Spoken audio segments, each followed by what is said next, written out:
Konon semangat untuk memperbaiki PSSI antara lain membebaskan diri dari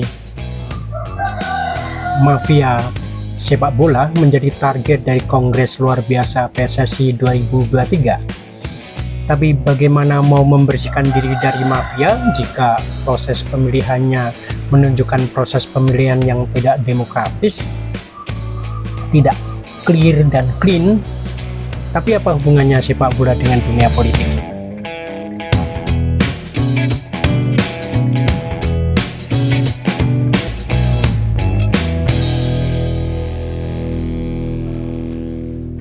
Saudara-saudara sebangsa dan setanah air, sedunia dan seakhirat, secapres maupun bukan, jika beda pilihan jangan baper.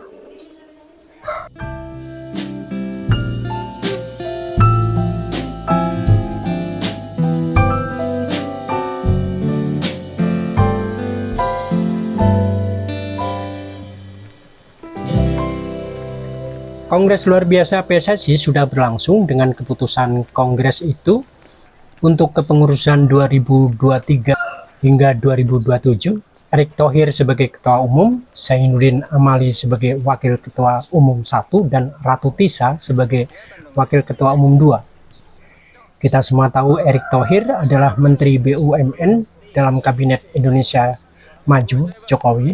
Demikian pula Zainuddin Amali adalah anggota Kabinet Jokowi selaku Menteri Pemuda dan Olahraga. Pada hari yang sama, setelah pengumuman resmi PSSI untuk kepengurusan periode 2023-2027, Presiden Jokowi segera mengagendakan pertemuan dengan pengurus PSSI yang baru untuk membicarakan apa agenda dan rencana PSSI untuk memperbaiki persepak bolaan Indonesia. Seolah ada sesuatu yang mendesak, seolah sepak bola Indonesia genting banget, sehingga perlu pemerintah, setidaknya presiden, turun langsung mengenai dunia persepak bolaan yang agaknya selalu bermasalah ini.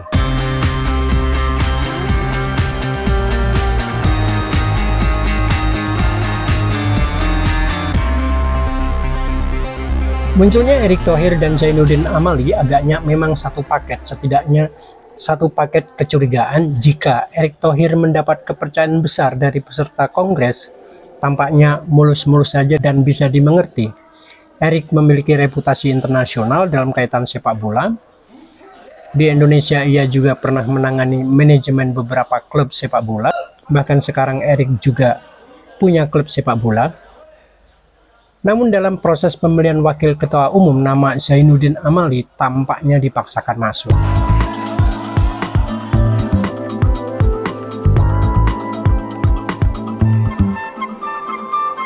Dalam proses pemilihan pertama, ketika pembacaan hasil pemilihan, nama kandidat Ratu Tisa dan Yunus Nusi tak banyak dibacakan, bahkan ada tudingan dihilangkan, sehingga pemilihan itu diminta untuk diulang. Hasilnya konon tidak mengubah perolehan suara yang pertama.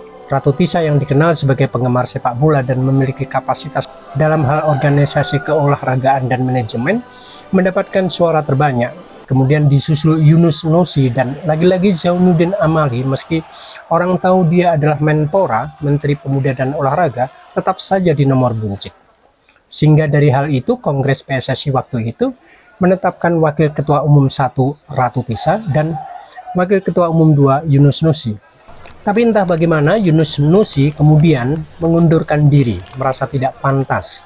Maka praktis urutan ketiga yang diduduki Menpora itu naik menjadi peringkat kedua. Mustinya Wakil Ketua Umum 1 tetap Ratu Tisa dan Wakil Ketua Umum 2 adalah Zainuddin Amali.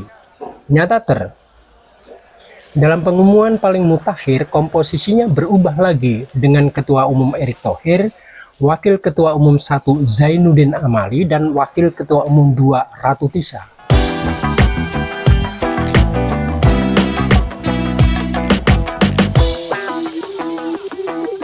Orang dalam mengatakan tidak masalah, toh semuanya demi sepak bola Indonesia. Tetapi itu bukti paling nyata bahwa demokrasi adalah barang mewah di semua lini kehidupan kita bersosial masyarakat. Tingkat keterpilihan Zainuddin Amali yang rendah menunjukkan bahwa di kalangan internal sepak bola nasional, pemilik hak suara dalam kongres itu, ia tidak mendapatkan kepercayaan yang lebih. Jika bukan karena pengunduran diri Yunus Nusi yang menduduki peringkat keterpilihan kedua, Zainuddin Amali tentu akan tersingkir, kecuali diadakan posisi Wakil Ketua Umum 3. Tetapi ketika akhirnya Zainuddin Amali di posisi kedua, akhirnya yang terjadi dia menempati posisi Wakil Ketua Umum 1. Pertanyaannya, lantas buat apa dibikin proses pemilihan? Lagian ngapain maksa banget? Padahal de facto dan de jure dia adalah Menpora. Bukankah itu posisi strategis untuk memberi pengarahan pada PSSI yang berada di dalam pengelolaannya sebagai Menteri Olahraga perpanjangan tangan Presiden? Jawabannya gampang dari sudut pribadi. Zainuddin Amali akhir tahun 2024 bersamaan dengan purna tugas Jokowi tentu tidak lagi menjadi Menpora. Sementara jabatan Wakil Ketua Umum PSSI bisa dipegangnya hingga 2027. Alasan yang sangat simpel, bukan? Tapi masalahnya kenapa tampaknya ada yang memaksakan Amali sebagai Wakil Ketua Umum kalau ketahuan 2 kali proses pemilihan memang dia tidak terpilih. Pasti yang punya kekuatan besar yang bisa memaksakan kehendaknya. Siapa itu dan apa pedulinya?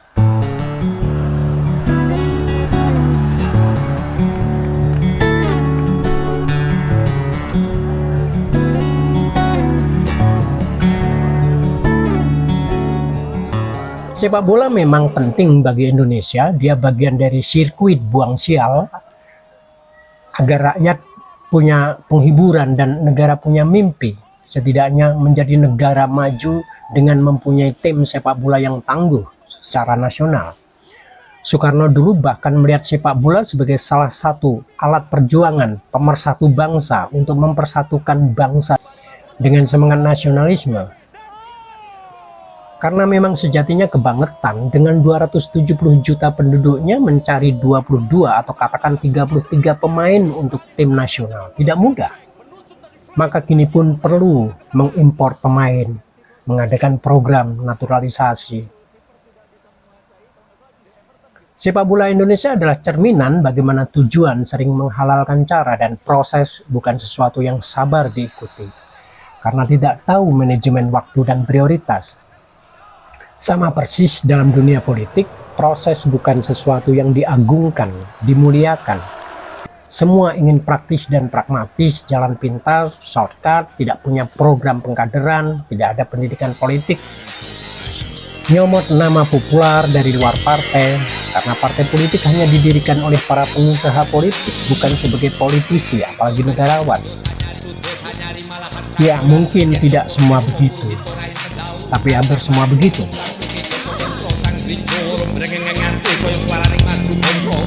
Hari